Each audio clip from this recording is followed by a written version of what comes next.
You are listening to the Fancy Free podcast where my guests and I tell our most embarrassing funny stories so that we feel less alone in our imperfections and forge connection through vulnerability and humor. I'm Joanne Jarrett and I'm your host. And today I have with me Nickey Dunn.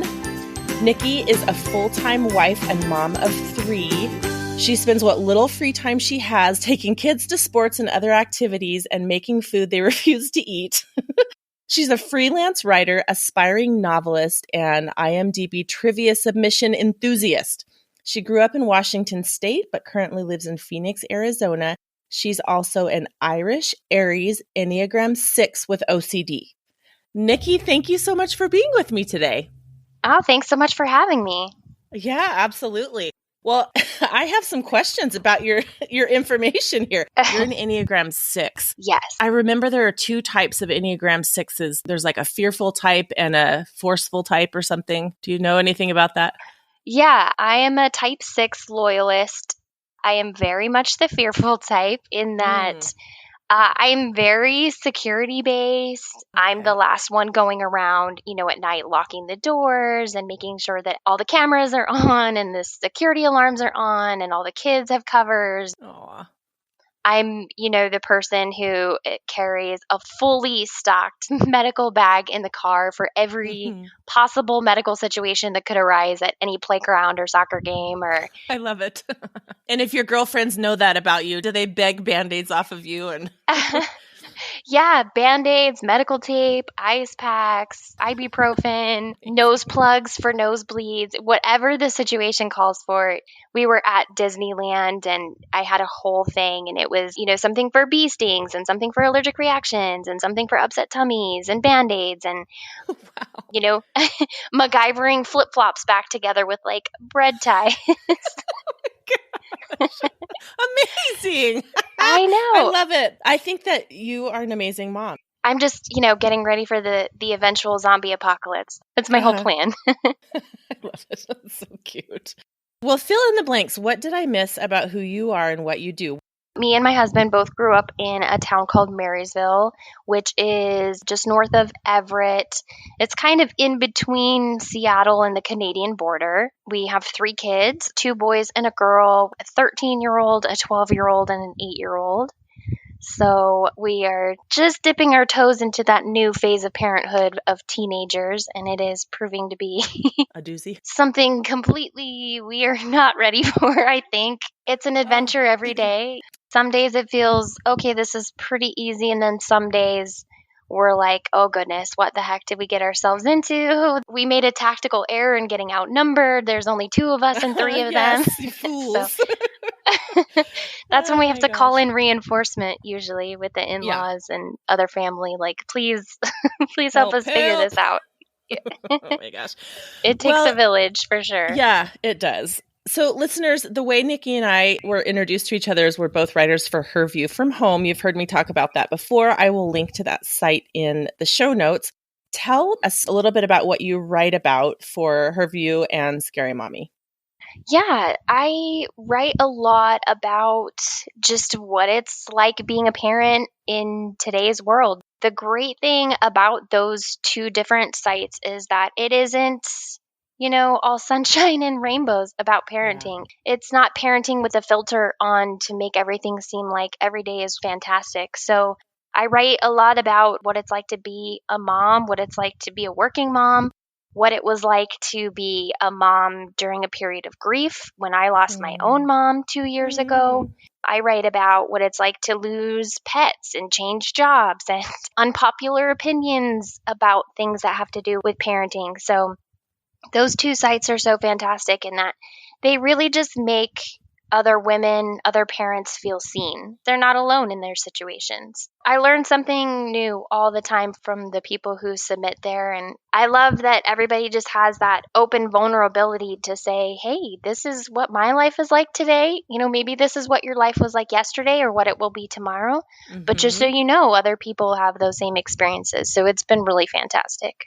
Yes. Oh my gosh. Aren't we so lucky that we have, yes, the internet definitely makes mothering harder and easier, but it definitely makes us feel less alone for sure. Yes. Let's go through some rapid fire questions. We already know what your Enneagram number is. What is your superpower? Oh, well, my superpower kind of goes along with that in that my superpower, I feel like, is accurate self-diagnosis, basically.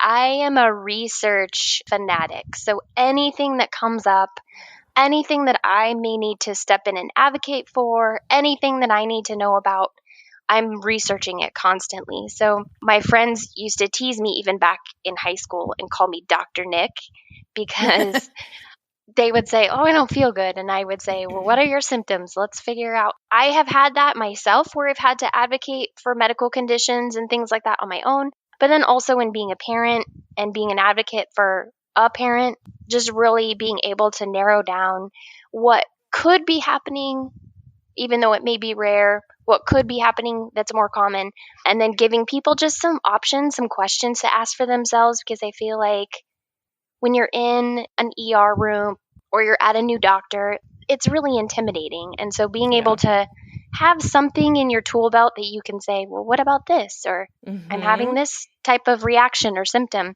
So I would say that's my greatest superpower. Oh, that's a good one. I like it. Yeah. And as a person who used to practice medicine, bring those things in written down, because you get nervous when you're in front of the doctor, and both of you are like, "We have 5 minutes. Let's figure this out." You know, it's pressure, man. Yeah, and not to be somebody who knows more, obviously, than the doctor, but just to give yourself a little ground to stand on in saying, hey, this is what's been happening. This is how long it's been happening. I know a little bit about it. Yeah, I've done my homework. Let's get down to the nitty-gritty here. Yes, I love an educated patient. I am not at all intimidated by somebody who's done their research before they walk through my door. Then we're like collaborators. Right. Doctors are educators too, but the more educated the patient is coming in, the more time we can just spend on collaboration and solutions. And then you don't catch somebody totally off guard, and then nothing productive happens because they're so scared or they're so intimidated. Yep, absolutely. Yep. Okay, what TV show are you hooked on, or what has been your favorite binge watch? Oh, goodness. Well, right now, I am just so in love with Ted Lasso on Apple TV. I'm so jealous. I told my husband we need Apple TV just for Ted Lasso.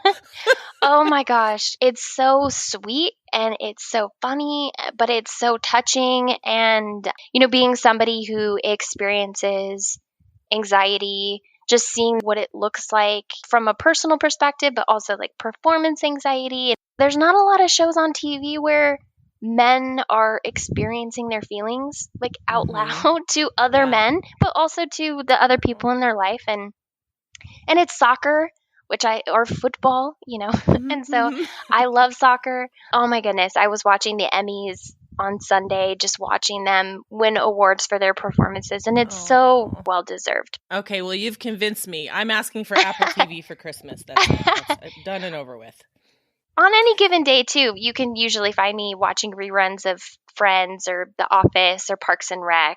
Yes, those are 3 of my favorites, too. Those are kind of my go-tos. Breaking Bad, Friday Night Lights, So. I love Friday Night Lights. Breaking Bad, not so much. We might have to give it another try. I think you have to get through like the first 4 or 5 episodes, really get into season 2 with Breaking Bad, and then it just takes you on a journey. But Friday Night Lights, oh my goodness, Coach Taylor, I just need him in my life. Yeah, there's nothing like Friday Night Lights. Right. It's so good. Okay, what's your strangest family tradition? Okay, so it's not a tradition necessarily, but it's a thing that our family does, and it's so weird. Our old dog, Gage, was a German Shepherd mix, and anytime he would yawn, my husband would stick his hand in his mouth. And he absolutely hated it. Well, somehow that transitioned from just doing it to the dog to doing it to people. So anytime anybody yawns in our house, especially my 8-year-old daughter, she's so good at it. She has like little ninja hands. You yawn and you're really in this like really great stretch, your eyes are closed, and she just sticks her little finger in your mouth, and it just interrupts the whole thing. So that is crazy. I know. I love it though. Nobody is safe. And even my husband, who is the one who started this, it's kind of turned the tables on him now because everybody will do it to him. And so I'm like, you guys, this has to be an at-home thing only. We can't do this out in public. Make sure the kids realize this is not fit for public consumption. Right. Like, you Oh my guys, gosh. it's weird. It's gross. Like, don't put your hands in people's mouth.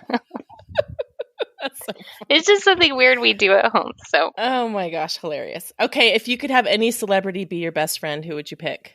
ooh, so this is a tough one, but I think for like a bestie, like another mom bestie, I would pick Kristen Bell. Every time you see her, when she's talking about her kids, when she's talking about her work, when she's talking about her husband, she's just very real in how she describes what their interactions day to day are like. And she just seems like so much fun. And her whole vibe is make me your best friend. I feel like every time I see interviews with her, I'm like, I think we could be best friends. I think you and I could hang out in sweatpants and brunch together and talk about our kids and our husbands. And I think it would be a whole thing.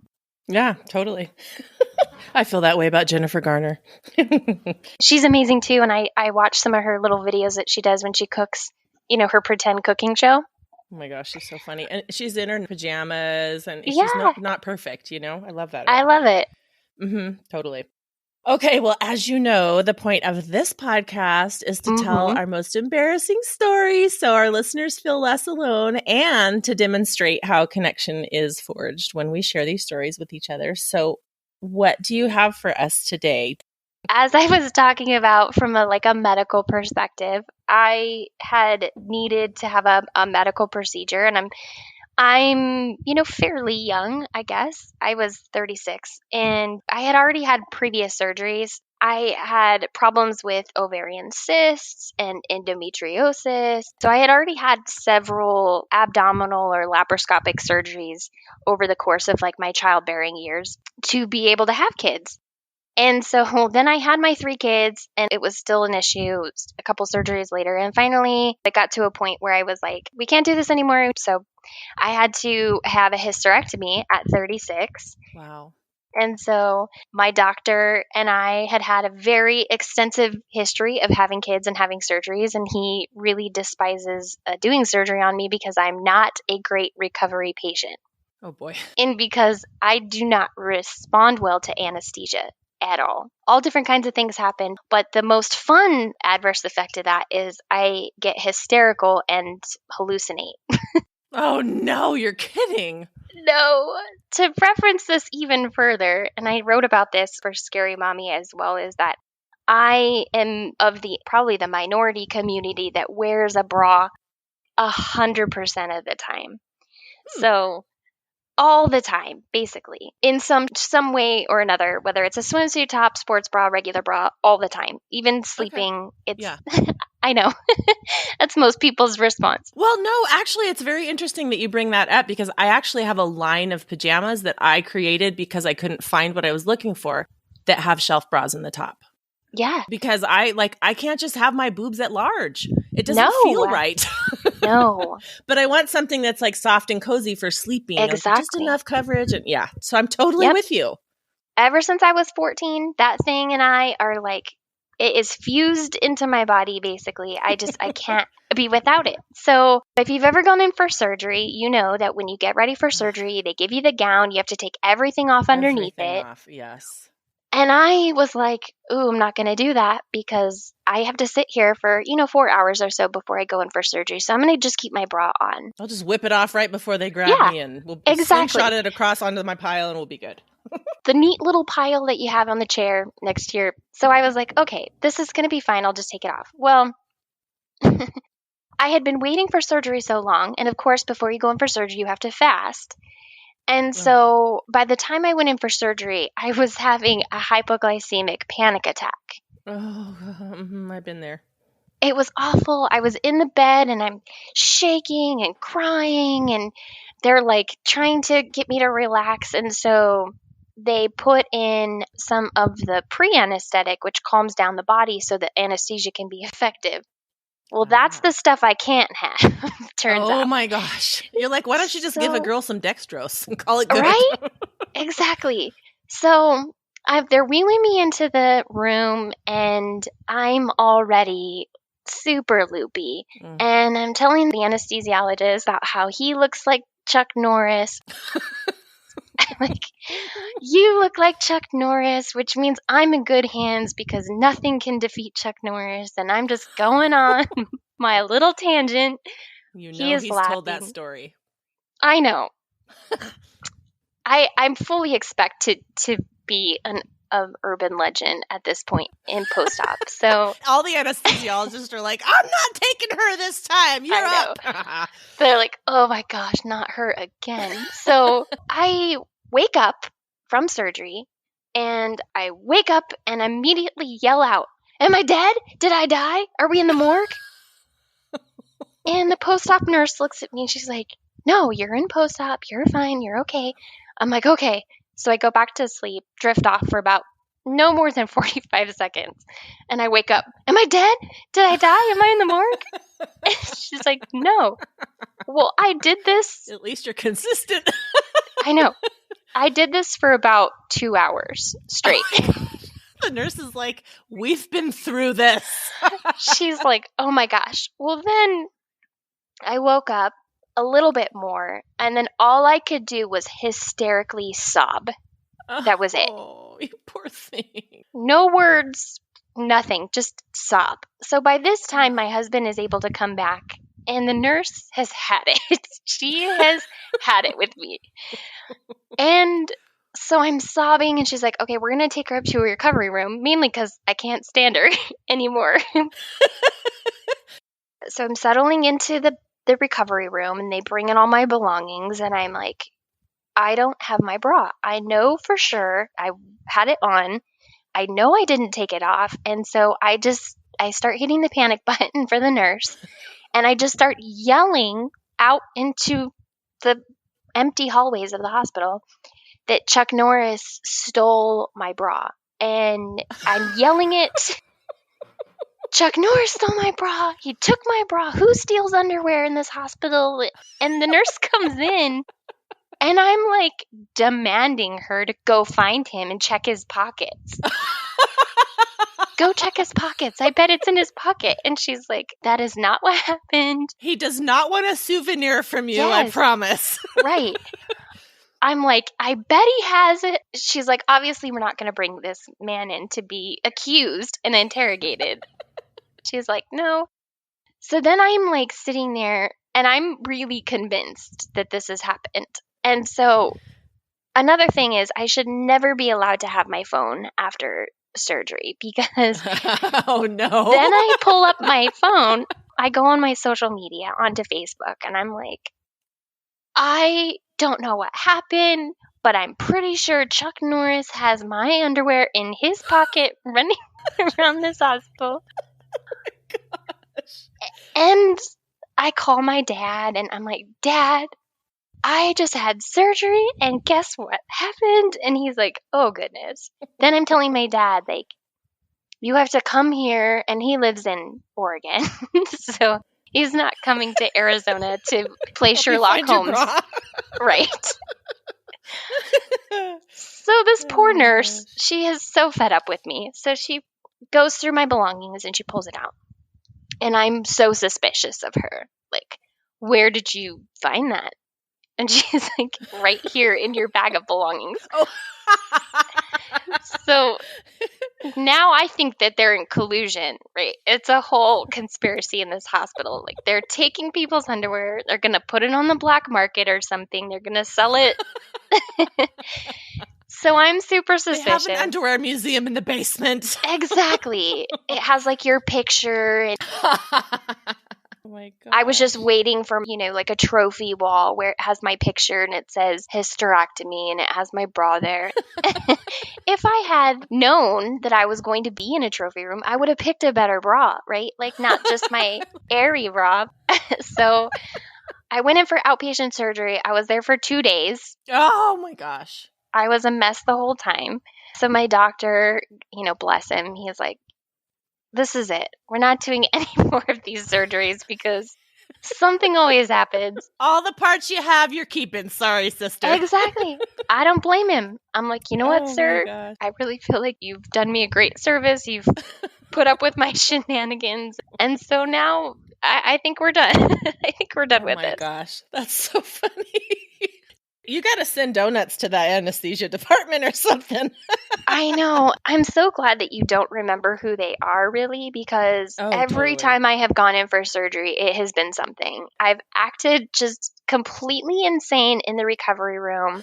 I either think I'm dead, or I'm having a lobotomy, or I've been paralyzed, or... You have a very active imagination. I'm impressed. Do. No wonder you're a writer. My brain creates these scenarios that, there's no way that this is really happening. But to me, it just feels like 100% real when it's happening. Yeah. If I ever run into that anesthesiologist, I will profusely apologize for calling him an underwear stealer. He probably won't recognize you, so that's good. I always told my patients, like, if they were embarrassed to get a pap smear by me, and then they're like, well, now that you've done that, I'm going to be so embarrassed if I run into you on the road. I'm like, please remember, I do this all day long. There's no way I'll remember what your cervix looks like when I see you on the road. Yeah, let's not make that our identifier. Like, oh, hey, I remember you. You're the one with... That makes sense. Yeah, totally. Because it's just body parts to people who see them all the time. But, you know, it does sound to me like you were special to that anesthesia department, because that is extreme. My husband he'd come in to check me in for surgery, and they'd say, oh, Mr., are you staying? And he's like, no. And they would be like, I can't imagine why her husband wouldn't stay. I mean, it's an outpatient procedure. And then I'd get out of surgery and they'd be like, oh, yeah, she's staying here. Like, you had to go get your ducks in a row to stay overnight. Yep. Yes. So he was like, I'll come back later tonight when she's checked into a room. And they're like, sir, she won't get a room. Me then. Yeah. He's like, oh, just wait and see. Yeah. Oh my gosh. Okay, I have to tell you that we're going to have to do another episode, because you're great at telling stories and we don't have time for these other ones. Would you be okay with us doing this again soon? Oh, I would love to share all of my humiliating. Awesome. I love it. Yes. Okay. It's so fun.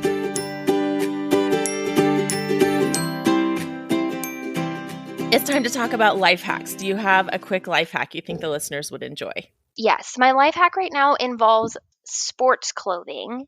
As I mentioned, I have a teenager, and he is giving off just this horrible teenage boy smell. And so we have found that we use the OxiClean odor blasters. It's a powder. And instead of washing the jerseys, you soak them in the odor blasters for a little bit, and then you rinse them with water and wring them out, and then you dry them outside, and then no more smell. Oh, this is so good to know. We've got jerseys flowing in this house. Well, that synthetic material holds on to those smells. It totally does. And it dries really fast. So it's not like you have to put it through a spin cycle. Oh my gosh. Okay. That's going on my Walmart list today. OxiClean odor blaster. I'll link to it too.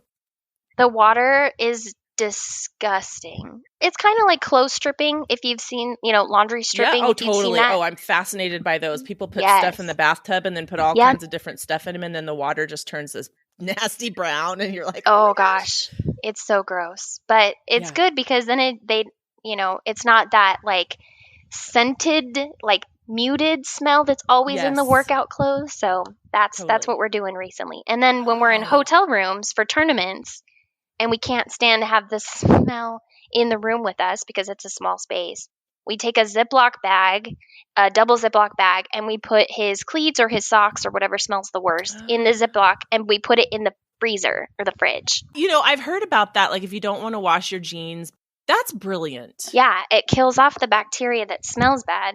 It's so much less destructive than putting them through the wash anyway, for certain things like shoes and hats and whatever. Oh, yeah. Oh. And, just so you listeners know, they actually make 2-gallon Ziplocs. So they're in the very bottom row in my Walmart, and they're huge, but, you can't – there's no way I could fit my boys' cleats in 1-gallon Ziploc. It wouldn't zip. But a 2-gallon Ziploc, you bet your bottom. They go right in. Oh, well, that's going to go on my Walmart list then. 2-gallon Ziploc. See, we need each other. Yes.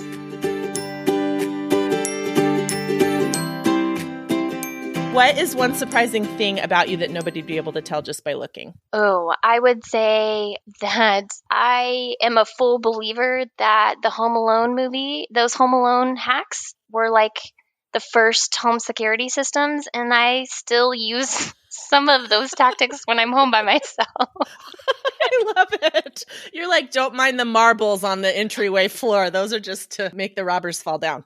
We just moved houses, and my husband does ultra lightweight backpacking. So he's gone for, days or so at a time. And so my son came in before the security system was installed, and he came in, and the 2 patio doors had like a jump rope that were like tied together. And he was like, "Oh, Mom, are you setting up your Home Alone traps again?" I'm like, "Oh, yes." That's hilarious. You are so creative. I love it. That's the Enneagram 6 coming out in you. Yeah, I know, love that. Right? Yep. Hilarious. Secure the doorways. Well, tell my listeners where they can find you online. Well, like you mentioned, I have a Her View from Home profile. I have a Scary Mom profile. I have Instagram, which right now is still in a private status, but I'm working on putting a website up because I've been doing some freelance writing to show that. My brother-in-law just married a very talented website designer that I'm going to see if I can get a friends and family discount. Yeehaw! That's great. Creative networking. You're like, as soon as you have your wedding thank you notes written, can you just come on over? I've got some questions. Right. I wasn't going to ask while she was planning her wedding, but now that it's over, I feel like that's a good time to say, "Hey, sis, like, can you?" Hey, I'll write your thank you notes if you build me a website.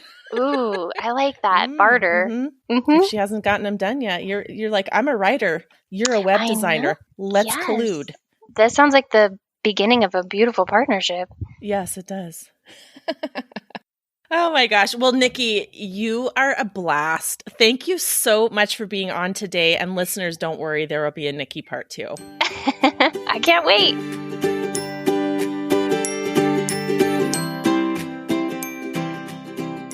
Hey, you guys, Nickey and I scratched the surface. So we're definitely going to do a part 2. She is so much fun. I can't wait. Make sure to check out fancyfreepodcast.com/episode 123 to find all the links to the things that we talked about today. Next week on this show, we have Julietta Skoog, who has some awesome stories for us. Definitely come back for that. And if you want an easy way to make sure new episodes pop into your feed each week, just click the follow button in whatever podcast listening app you're using. Or you can go straight to fancyfreepodcast.com and always find the newest episode there, and you can listen right on the website. If you have a listener story, email me at notfancy@fancyfreepodcast.com because I love a good listener story. If you want more connection, laughter, and sharing, join the Fancy Free Facebook group. The question of the week this week is, has anything crazy ever happened to you when you've been sedated or under anesthesia? And I actually have a story about this too. It's not as funny as Nickey's, but but I'll tell you guys in the Facebook group. I would love it if you would follow the Fancy Free Podcast on Instagram and tell a friend about the show. You know, all your girlfriends want to laugh about other people's embarrassing moments. It's so much fun. Also, I have an exciting development at Shelfie Shop. Pretty soon we will have cardigans that you can wear over your shelfies to kind of extend those summer shelfies into fall and winter. Go to Shelfie Shop at Shelfieshoppe.com now to see what we have available and use the code FANCYFREE for free shipping. Have a wonderful week, and remember, no one is as fancy as they look.